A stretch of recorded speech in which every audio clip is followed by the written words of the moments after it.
আমার প্রাক্তন একটা অমানুষ, একটা ভয়ঙ্কর লেভেলের অমানুষ।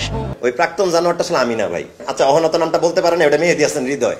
হ্যাঁ, বরবাদ সিনেমার ডিরেক্টর। শামীম হাসান সরকারের এই স্টেটমেন্ট নিয়ে কিন্তু এখন বেশ ভালোই তোলপাড় চলছে সোশ্যাল মিডিয়া জুড়ে।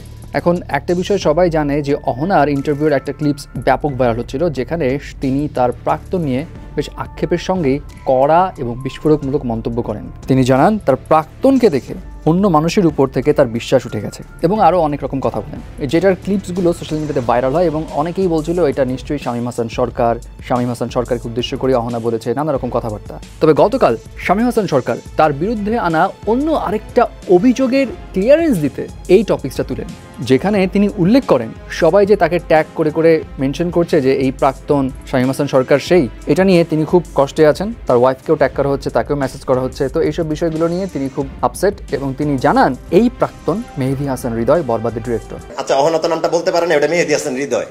হ্যাঁ, বরবাদ সিনেমার ডিরেক্টর। এবং সেখানে শামীম হাসান সরকার এটাও বলেন মেহেদী হাসান হৃদয়ের সঙ্গে অহনার 6 থেকে 7 বছর রিলেশনশিপ ছিল এবং যখন অহনার সঙ্গে শামীম হাসান সরকার ফ্রেন্ডশিপে জড়ান তখনও মেহেদী হাসান হৃদয়ের সঙ্গে অহনার যোগাযোগ ছিল এবং এটা দেখেই তিনি আর আগাননি। শামীম হাসান সরকারের কথা হচ্ছে বিয়ে তো দূরের কথা, এই যোগাযোগের কারণে তিনি প্রেম পর্যন্তই কন্টিনিউ করেননি। যাই হোক, এখন এটার পর অহনার এন্ড থেকে কেমন রিয়াকশন আসে, বিকজ ইনফরমেশনটা তো একটু সেন্সিটিভ, সেটা হচ্ছে দেখার বিষয়।